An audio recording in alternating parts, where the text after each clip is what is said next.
Selamat siang Pak Fandi. Selamat siang Ibu. Bagaimana Ibu? Ada yang bisa saya bantu? Berhubungan dengan perencanaan observasi kita di kelas nanti, Ya. ini kegiatan awal namanya pra-observasi Ya. sebelum kita melakukan observasi. Tujuan di sini untuk mengetahui kesiapan observer dalam melakukan observasi nanti. Mungkin di sini saya akan menanyakan beberapa kepada Pak untuk persiapan observasinya. Apa tujuan pembelajaran yang akan dicapai saat observasi nanti? Ada tujuan pembelajaran yang akan kita laksanakan dulu. Ada Kamis depan di dalam kegiatan observasi nanti. Saya mengambil ada 2 tujuan pembelajaran. Di mana yang pertama itu peserta didik mampu memahami jenis-jenis dari pelestarian alam. Sedangkan yang kedua itu peserta didik mampu menganalisis upaya penanggulangan kerusakan alam dengan tetap bertahan pada prinsip kebenekaan yang global, bernalar dan berpikir kreatif. Berarti area pengembangannya sampai di mana Pak saat pembelajaran nanti? Saya mengharapkan itu bagaimana saya mulai dari memberi pemahaman tentang konsep keragaman alam dengan konsep pelestarian lingkungan, serta saya menunjukkan aktivitas-aktivitas yang dapat yang akhirnya bisa merusak lingkungan yang ada. Kemudian setelah dari menunjukkan bagaimana konsep keragaman dan pelestarian lingkungan, terus aktivitas-aktivitas yang dapat merusak lingkungan, akhirnya saya akan menstimulasi siswa agar mereka bisa memunculkan ide sebagai solusi dalam rangka pelestarian alam. Strategi yang tepatnya mungkin yang sudah direncanakan itu seperti apa? Strateginya mungkin saya mulai dulu dengan kita mulai dari pemahaman konsep dulu. Saya menampilkan video pembelajaran sebagai media pembelajaran. Kemudian kita jeda dulu. Saya menampilkan video pembelajaran yang berisi bagaimana konsep keragaman dan pelestarian. Dengan di dalam video itu dia juga memuat aktivitas-aktivitas yang dilakukan oleh manusia selama ini yang berakibat atau berdampak pada bagaimana kerusakan alam itu bisa terjadi. Kemudian dari situ saya coba menggali ide-ide atau pikiran dari mereka bagaimana kira-kira solusi yang paling terbaik yang dapat dilakukan oleh para siswa kita, bagaimana mereka bisa menanggulangi kerusakan alam tersebut. Berarti medianya sudah terlihat ya Pak di sini? Sudah. Kira-kira kapan waktunya yang direncanakan untuk dilaksanakan observasi? Ya, insya Allah Kamis depan. Pada jam pertama. Berarti kita akan bertemu di Kamis depan ya Pak? Iya. Jam pertama. Ya. Terima kasih Pak atas waktunya. Terima kasih Ibu atas kerjasama. Siap. Beri salut. Selamat siang, Pak.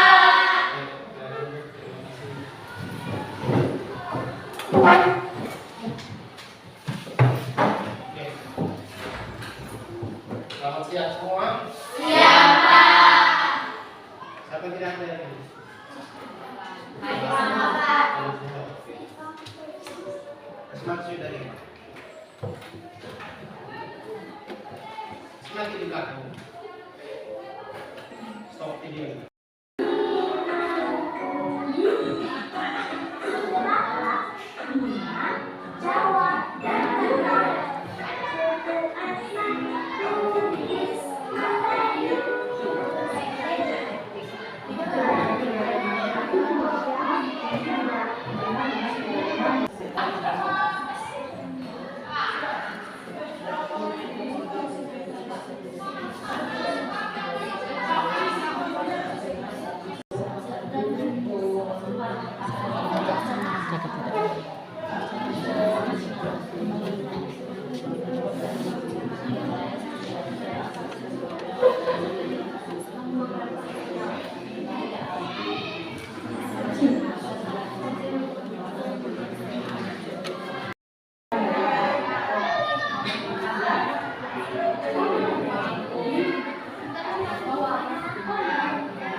dan hasil dari diskusi kami.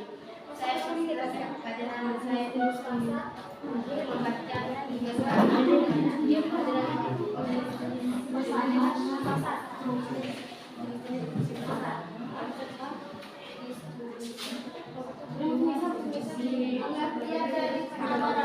Pengabaran merupakan sejumlah barang maupun jasa yang ditawarkan oleh kedua,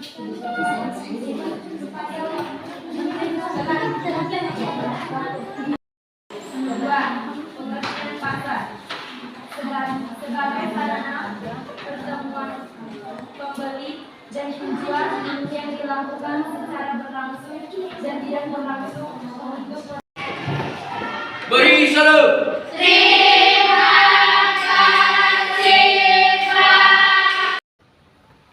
Selamat pagi, berjumpa kembali dengan percakapan pasca observasi bersama saya Joan Yasin, calon guru penggerak angkatan 9 dari Kabupaten Ende. Bersama saya Bapak Fandi sebagai guru yang saya observasi dan Pak Charles sebagai pengajar praktik saya di pendidikan guru penggerak angkatan 9. Selamat pagi Pak berdua. Ya, Pagi. Apa sehat hari ini? Siap. Alhamdulillah sehat. Baik Bapak, saya langsung ke Pak Iya. Fandi.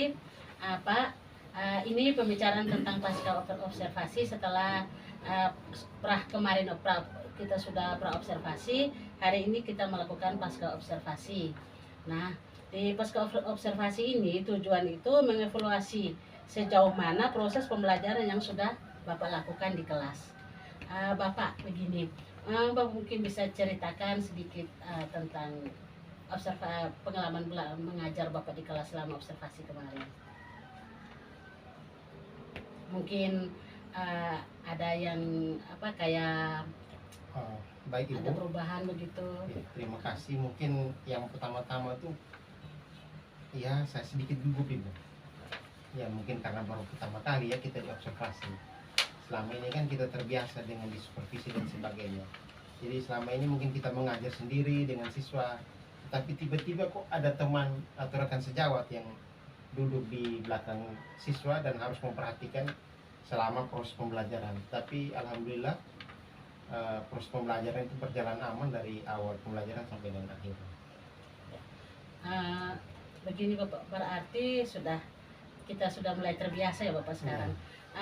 Apa langkah-langkah atau tahapan yang sudah Bapak lakukan di kelas kemarin? Bapak coba bisa ceritakan kembali. Kalau tahapan yang saya lakukan atau yang saya laksanakan di kelas itu, pertama ya kita sudah tahu sebagai seorang guru sebelum masuk ke kelas kita tentu mempersiapkan perangkat, atau dalam istilah kita sekarang ini lebih kepada modul ajar, di mana area pengembangan itu saya pertama dimulai dengan area pengembangan di bidang pengetahuan atau ranah pengetahuan, di mana tujuan pembelajaran itu pada saat observasi kemarin adalah mengidentifikasi kerusakan dan kelestarian alam. Dan dimensi P5 yang coba saya munculkan nanti di akhir pembelajaran itu adalah bernalar kritis, berkebinekaan global, dan berpikir kreatif. Itu saja Bapak. Iya. Apakah ada kendala atau kekurangan di saat Bapak mengembangkan area itu? Kendala pasti ada Ibu, tetapi saya bagaimanapun caranya sebagai seorang guru saya berusaha semaksimal mungkin untuk bagaimana bisa mengatasi kendala itu. Ada strategi itu dari Bapak? Strateginya mungkin di kelas ya, saat pertama-tama di kegiatan inti ya kita mulai dulu dari bagaimana kita mengorganisasi siswa.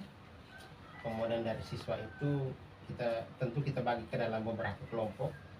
Dalam kelompok itu kita bagi sesuai dengan gaya belajar siswa, di mana gaya belajar siswa ini kan kita sudah tahu Ibu, kita di awal semester kita sudah lakukan yang namanya asesmen diagnostik.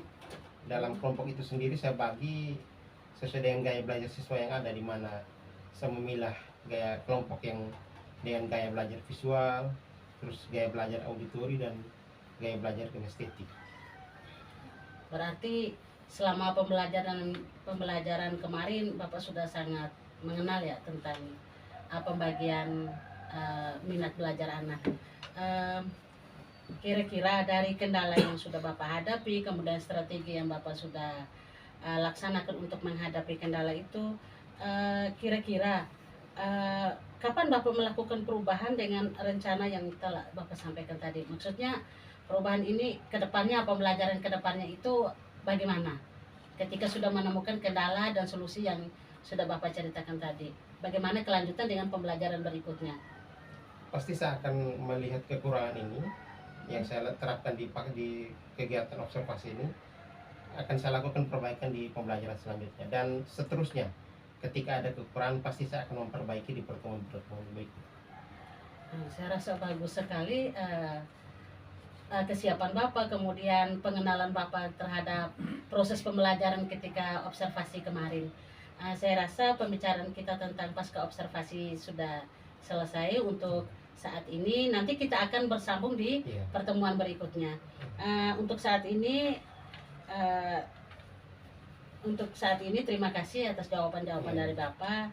Dan untuk selanjutnya saya memberikan kesempatan kepada Pak Charles sebagai pengajar praktik untuk memberikan tanggapan atau umpan balik terkait dengan jalannya percakapan pasca observasi ini. Silakan Pak.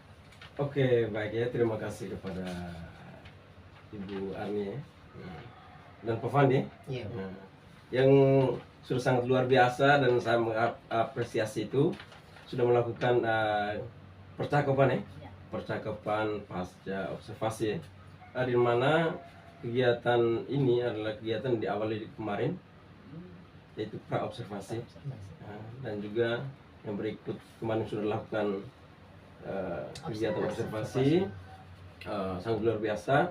Saya menyaksikan tadi mulai dari percakapan, yaitu dia menggunakan metode coaching ya. Di mana metode coaching yang kita ketahui ada alur Tirta ya. Tadi sudah sangat bagus. Ibu sudah bisa menggali potensi yang dimiliki oleh Pak Fandi tadi dalam percakapan tadi, di mana potensi itu yang Pak Fandi rasakan selama kegiatan pembelajaran kemarin nih. Pembelajaran kemarin di kelasnya, kelas berapa kemarin? Kelas 7 ya. Di kelas 7 yaitu pembelajaran berdiferensiasi nih. Di mana area-area pengembangan yang Pak Fandi rancang kemarin di saat ini pra observasi sesuai dengan tujuan pembelajaran yang akan dicapai. Nah, dalam kegiatan pembelajaran yang berlangsung, Pak Fandi sudah bisa menemukan terkait dengan kelemahan maupun kelebihan yang sudah dilakukan oleh Pak Fandi. Karena biar bagaimanapun yang lebih tahu karakteristik peserta didik di kelas yaitu Pak Fandi. Sehingga untuk area pengembangan itu yang dirancang oleh Pak Fandi sendiri. Nah, tadi Pak Fandi sudah bisa menggali atau merasakan kelemahannya di mana, untuk kelebihannya di mana. Nah, kelebihannya bisa dikembangkan lagi dan seterusnya.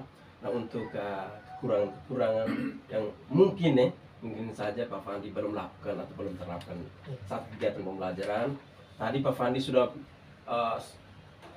bisa mendapatkan solusi ketika Ibu Arni menggali potensinya Pak Fandi sudah bisa menemukan solusi atau strategi atau teknik atau cara lain sehingga untuk kekurangan ataupun strategi yang belum Fandi terapkan di kelas.